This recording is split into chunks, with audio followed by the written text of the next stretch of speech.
When life throws you a curveball, how are you going to handle adversity? Welcome to the Fearless Mindset Podcast, where you're about to go on a journey as I interview security, business, and entertainment leaders on what it takes to stay fearless.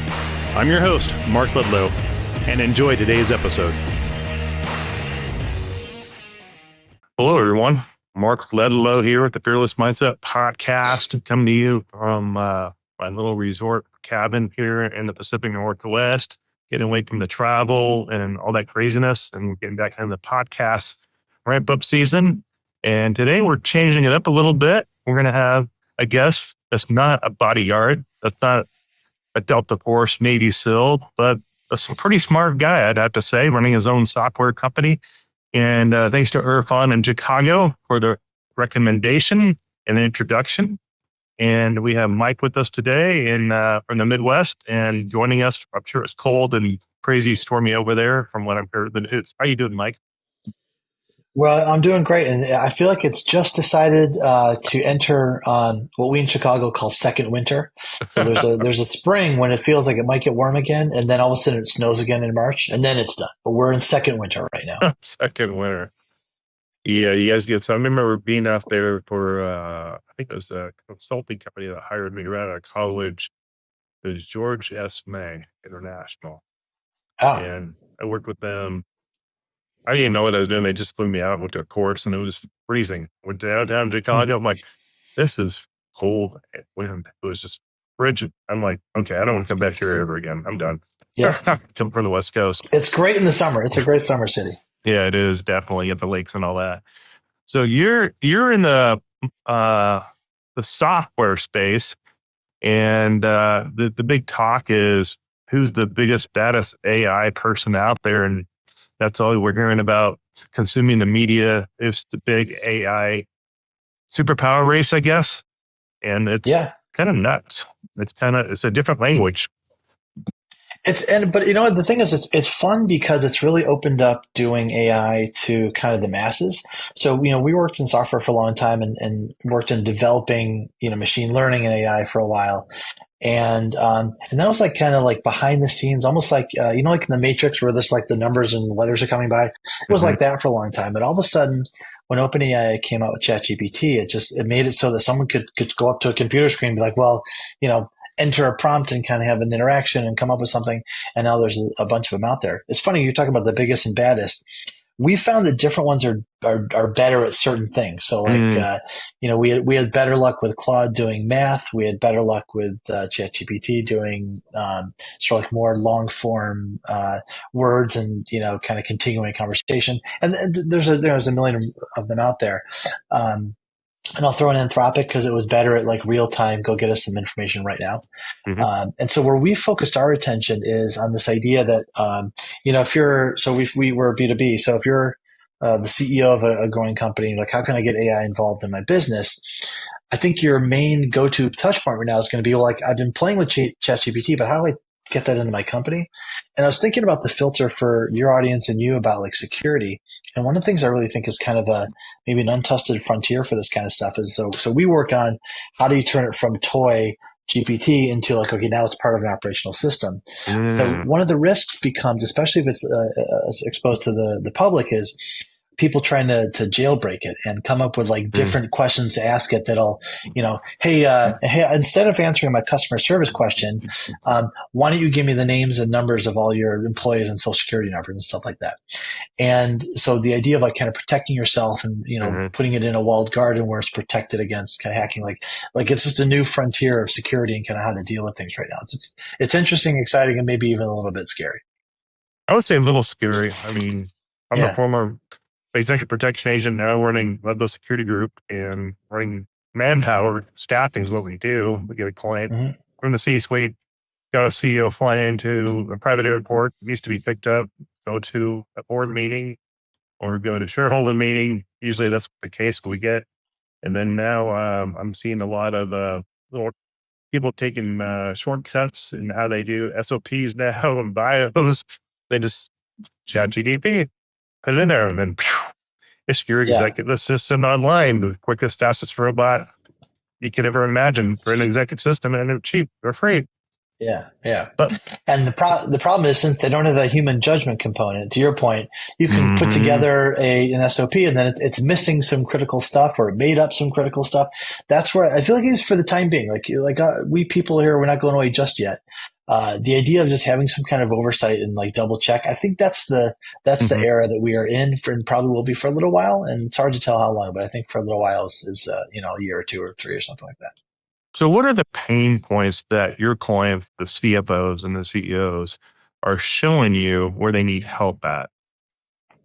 So especially where it applies to AI, something like if you were to, this is like one of the first things we do is we want to look at your processes as they've been mapped out. And then step one is, oh, we've never done that. So let's map your processes out. And what ends up happening is when you map your whole, and it would go back to your SOPs, right? When you go back to your processes, there's probably a few places where there's something really clunky or something really manual. So if there's a part, like a lot of times when we work with companies and they're growing, it's like, well, we grew from X to 5 or 10X. And along the way, we start out with spreadsheets, and now we've got all these systems all over the place, and we're copying and pasting. And this part of the process, this black box, is a mess, right? hmm So systematizing that is a lot of the work that we do. And I think new in the last few years has been, and also maybe there's an AI there. So for example, if there's like one client we talked to recently was doing something where they sent, something like, they're a company that operates across the U.S. and they might get 1,000 invoices from vendors for different things, and they've been hand keying them in to systems overnight and sending them to the Philippines to have someone type them in. Well, I mean, this is like really high level AI, but like the idea of like automating that through having like an AI scan it and put the stuff in, you just saved yourself a day of waiting and also accuracy and all this other stuff. And so it's really looking at, I think the pain points are they know that they have to be faster than they used to be because someone else is going to figure out a better way to do it. And so hmm we're kind of in the business of optimizing how your business operates on the back end. That's hmm kind of half the business. And the other hmm half is now putting something out there in the world as like a product for customers that's digital. Got it. So, what do you enjoy most of what you do? What gets you up in the morning to do running a software company? Um, What what's your the happy thing spot? that my happy spot is I am at my core ridiculously lazy and I love the idea of automating stuff. It is so fun. I was working on this myself actually over this weekend. Like the idea of so I worked on something automating something for our company that is a ridiculous billing step that takes me a few hours a month because we're big enough to have some big problems and small enough that I still do the invoices, right?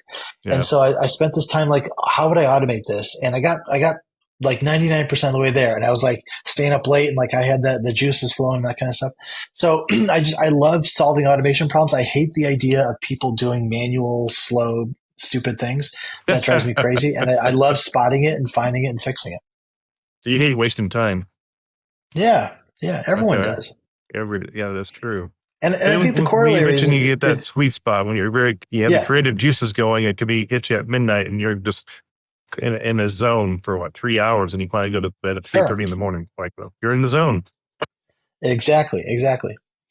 Um, and what I was going to add on there was this idea that if you're if you're in a business situation and you're not taking advantage of optimization, then hmm somebody else is. And so your thing that sells for $1 and costs you 80 cents to make, someone's going to figure out a way to make it for 50 cents and sell it for 70, and you will be out of business because you can't compete there. And I think that's where this is all going. And if you're paranoid, you think to yourself, well, we've been around for 30 years, all right? I'm just making up a company here. We've been around for 30 years. If someone started a company like ours today, they hmm would do it almost all digital, almost all different, and they would blow our doors off. So, the kind of clock is ticking for someone to figure that out and start a company just like yours and not be, systems and AI and software driven. And you have to be able to compete. And I feel like when you have all that waste lying around, that's where your margin dollars just slip away. And what's the name of your company? You're in Chicago, correct? We're in Chicago. It's called Caxy. Okay. And I'll answer your second question is what is Caxy? What does that mean? It's the sound a frog makes in Greek. So it's like ribbit in Greek. And that's it. There's Hmm. no more story to it. That's it. It's a silly name that means nothing, but short domain was cool, we thought. Nice. So you're Greek descent, living in Chicago. You've been there all your life, I take it. in Chicago? No, I've been here since I'm Italian. Actually, I don't know where the All Greek right. came from, Okay. but it was it looked good. But yeah, I grew up actually a lot in Cleveland, a little bit upstate New York, and Hmm. then I've been in Chicago since right after college. Got it.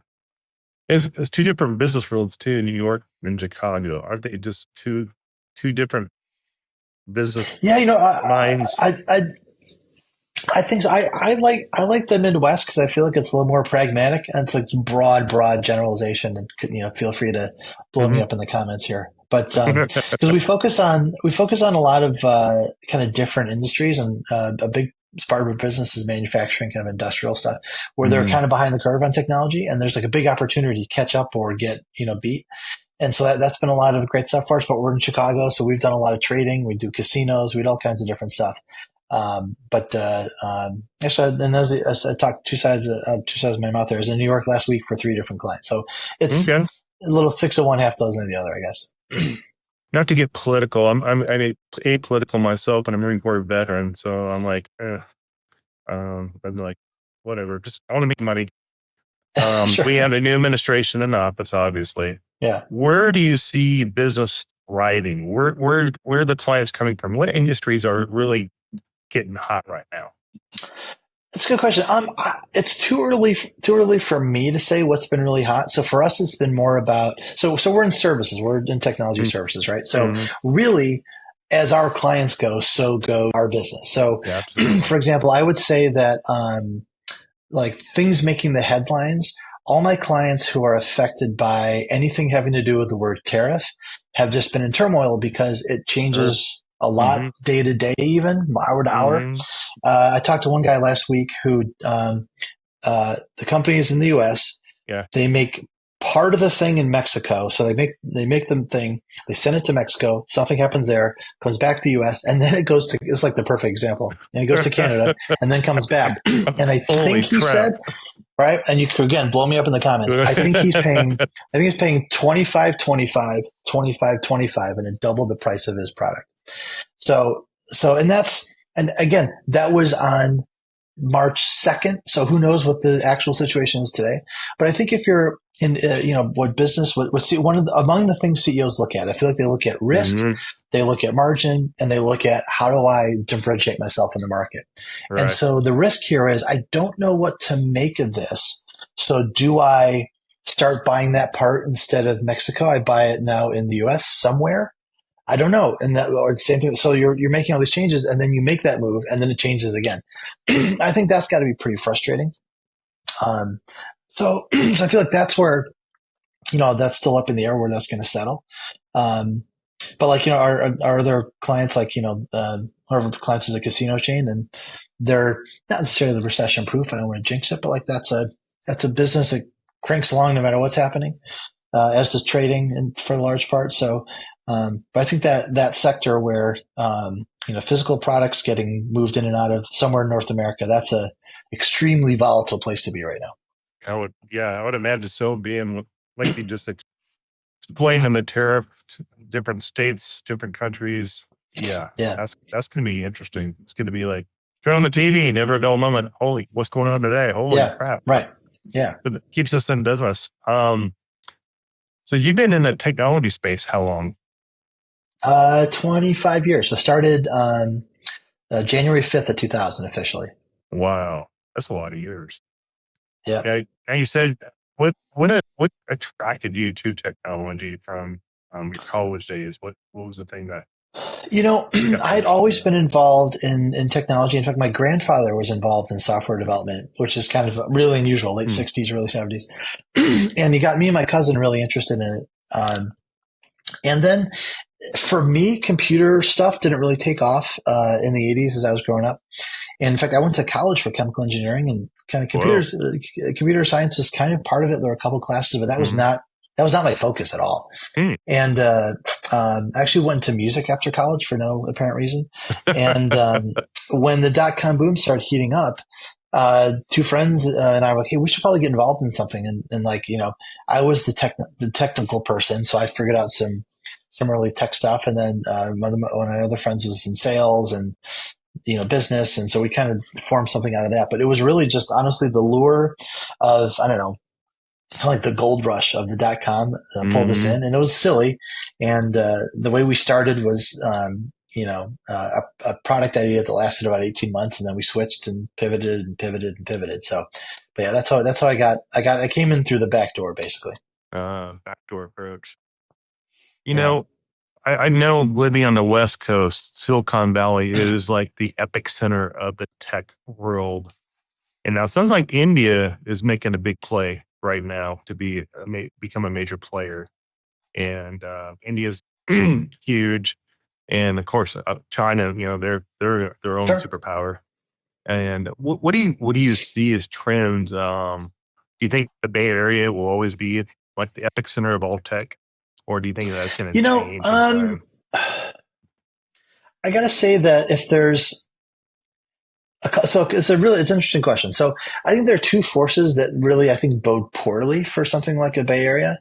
And I feel like the one among things going for it are like this track record of huge, crazy success there, and Mm-hmm. basically of the top 10 websites in the world, I bet 8 of them are San Francisco based, right? Or Mm-hmm. if you include your Northwest, if you include like that the West Coast. But I feel like sometimes with success comes complacency, and so now you've got like I feel like the salaries there are crazy, the real estate is crazy. Like it doesn't feel sustainable to me. It's super long term. Maybe I'm wrong. I don't know, but just you start to read things around the edges, like people trying to move somewhere else and be remote because you can't afford to take the to live there, all that kind of stuff. And then you look at two countries you just named with a billion people each. I feel like India kind of got counted out for a long time as like, well, overseas stuff isn't going to be as good. And we feel like in a lot of ways, if you're trying to build something custom, you're going to do better with a more focused agency like us here in the U.S. You can work with same time zone, same whatever. But like you know, at a certain point, that probably there's a reason to challenge that too. And India's going to get it right, and there's going to be a million or a billion people there that to figure something out. I think the same goes for China. Um, so I feel Mm-hmm. like that's something that here in the U.S. we need to pay more attention to. We're not graduating as many PhDs as we used to. We're not, I know Mm-hmm. as an employer, it is really hard to find people who say they're developers who can actually develop. That's actually kind of rare, it turns out. And so I feel like we're not keeping up with demand. And if I were to make up a number, you know, there are 10, there are 10 jobs available for every really good developer, and there's only one of them to go around. That feels Wow. insanely exaggerated, but like we, like our business, to be cliche, is like it's turned into a people business. It's about how do we find and keep and promote and care for the best possible people, because there aren't enough of them. And I hate to have it's almost like a scarcity mindset, which I don't love. But Mm-hmm. maybe the flip side is like we're really looking for all of our growth in and around Chicago to develop like a good culture, corporate family there, and we think we can do it. But we get the U.S. has to step up its game. Is my short answer to that super long answer. Yeah, my brain went in hyper spin mode when you're describing that lack of talent. And now I'm hearing like Google and Facebook say they used to require a bachelor's degree in engineering or whatever it was. Yeah, There you go. Now you don't even need a bachelor's degree. I'm like, yeah, is that the new norm now? Hey, if you don't know how to code, come and talk to us, and then you finish your yeah. resume. This is such a hot topic. So my dad was in education, so I almost feel like when he sees this one, he's gonna, kind of have a moment and give me a phone call. But I feel like for some things, Hmm. definitely you should go to college for and go all the way through. And computer science can be one of them. But also, you can learn how to be a great developer, top A plus level developer, and never go to school, because it's Hmm. all available to you online, and sort of like other things where you have to learn how to do it. And I'm thinking like, music or, acting or comedy or something. It's like, part of it is to learn to go to school. The other 90% of it is to do it and practice it. And so, like I did not go to school for computer science, learned it all on my own, kind of pre YouTube days and pre all these other things. So we have a lot of people who don't have degrees in their field. in a computer science field who are terrific.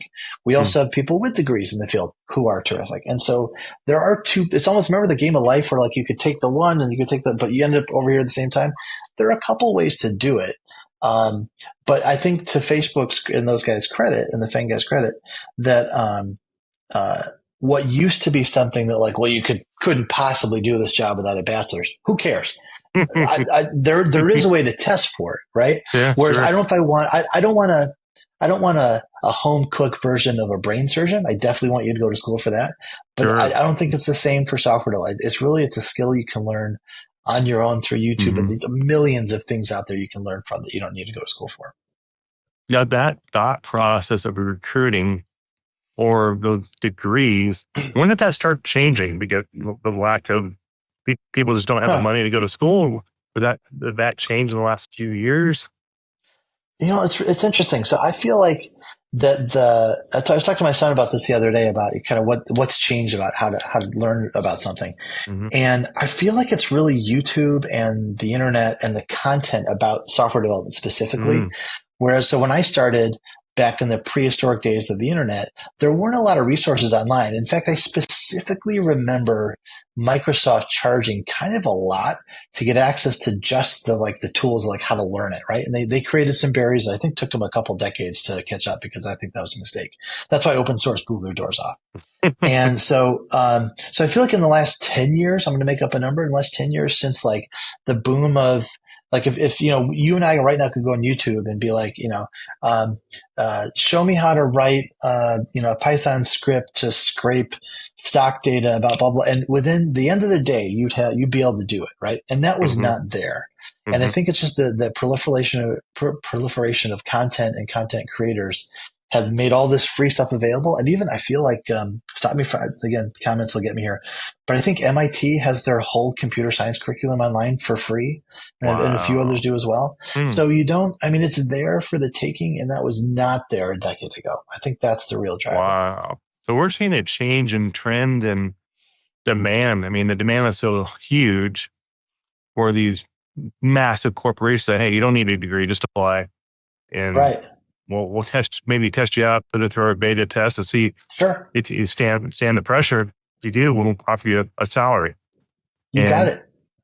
Now I can see why Mark Zuckerberg said, hey, we're moving everything to AI. AI can do all the programming now. I'm like, yeah. Now that's the question for you. How can AI do programming? That has blown my mind. So here's I think here's the reality of this from at least my point of view. And obviously, Mark Zuckerberg has 100 billion reasons why he knows this better than I do. But here's my take. We have tried to use it, and if you use it exclusively, what you will get is something that looks like it could work and then does not. And so, like a lot of things, it's a really great assistant for someone who knows what they're doing to say, okay, great, that's 90% right. Let me take this piece, let me put it in here, and I'll kind of make the corrections and fix it. And I feel like it's really good if you want like a 30, 40 line script to do something really straightforward. Where it gets complicated, probably exponentially, is now let's say you're building Facebook, right? And Facebook has so many, probably millions of lines of code that all depend on each other, and we've all used it. So imagine, you send a friend request. Well, that triggers an email, and that, does some permission stuff, and it has to do with subscription, all these different kind of things together. I feel like AI, to my eye, really struggles. The more complex, the bigger it gets, the more complex it gets, the harder it is. So you see these CEOs with these sound bites that are like, oh, yeah, we're going to replace all the developers with AI. And it might be true for like some really narrow cases, but I think it's like low single digit percent, maybe under 1% right now. And for sure, what we do in our profession will be different in 5 years or 10 years. I think people will always be around to do the next higher level thing, because computer like languages and computer science for 50, 60 years has always had these moments of like, oh, it's over. Now we have code generations, and now we have ID, all these, there have been so many moments of when it's over, and then we just find something new to do. I think that's probably what this is. Because it's not this year that developers go away. It might be 5, it might be 10, but like, it'll be different. So they're not going away completely. It's just like your job will be different. And we're seeing those changes happen right before our eyes Sure, in sure. massive Like in your expansion. world, like I'd imagine, like with AI, it's like, um, people can go look up nasty stuff on ChatGPT, how to build nasty stuff, how to do nasty stuff, Hmm. and it's kind of a threat, right? And I feel like I saw somewhere where someone tricked one of them into giving like bomb making instructions, and then it's like Hmm. it's a dangerous world in there, and it's just like this cold war of information as we try to out escalate each Yeah, other. right. Yeah, do you deal with that? Are you in the threat side of software? Do you deal with any of that, or just you mainly do You process know, systems? It's only sort of like tangentially. So all of our systems, if they get out in the wild, have to go through like a security review, and there's all these sort of like Hmm. penetration testing, and we sort of outsource that to companies that do that and say, Hmm. hey, tell us what's wrong with our system, and we'll fix it. But we don't get into the security side, though. I feel like that's probably an area that will grow the business in the next few years because that's something that I think humans can do or can orchestrate really, really well Hmm. with the help of AI, probably.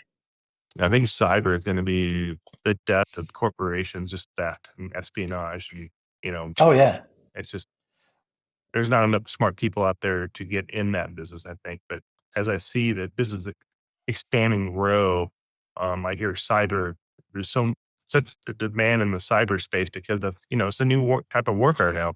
It's you not, got it. well, it's not nuclear, it's not bombs, it's missiles or, you know, Yeah, firearms, just totally cyber. You get some guys go in the back dark web and take down an electrical grid or shut down a power system. I mean, that's billions and billions of dollars. Or CrowdStrike had that issue when yeah. they got bombarded with some technology glitches that were pressed online. I mean, just uh, you got to have those software players to protect the infrastructure. Yeah. Well, the one to really look out for is so quantum computing is like this sort of like peripheral science happening right now that's starting to gain some traction. Hmm. Once it comes online to some sort of nearly commercial or industrial level, it sort of renders all the current encryption useless. Like it's because right Hmm. now if you were doing this over SSL and you're on the web here, um, the encryption is set that like it would take, I can't remember what that is, but it's like thousands of years for current computers to crack that cipher. Whereas with quantum computing, it might be able to be done in a couple of milliseconds, and that's across the web. Like that's a real threat to all stuff that we all do. That doesn't even have to be backdoor black, dark web stuff. It's all going to be, Hmm. readily available. But I don't know how close that is. Again, these things always like there's this thing about like things always seem like they're 3 years away. They just sort of next year it's 3 years, the year after that 3. So they're close. I don't know how close, but that's one we should all be at least paying attention to. Yeah, absolutely. And the new trends. I mean, I'm hearing new businesses that will start. Like you got crypto now. That's a whole new economy. You got Sure. trading. You got what you have the Bitcoin and now XRP. That's the new one. Hmm. And now it's like everybody's on the sidelines saying, "Hey, you put $500 on XRP, you might become a millionaire or a billionaire." I'm like, Yeah. well, there's so much government regulation involved before that gets to that point. Do you do much in the crypto space? Do you understand that language, the blockchain stuff? I do a bit. I think that if we start with blockchain is like one of the rare like new technology ideas of the last 10, 20 years, whatever it is. And I feel like we had a lot of clients. There was a 3 year period where Mm-hmm. blockchain as a word, as a phrase, was super, super hot. But then no one could really figure out how to put it into any business other than a cryptocurrency. So the Hmm. cryptocurrency is sort of an implementation of blockchain is pretty interesting.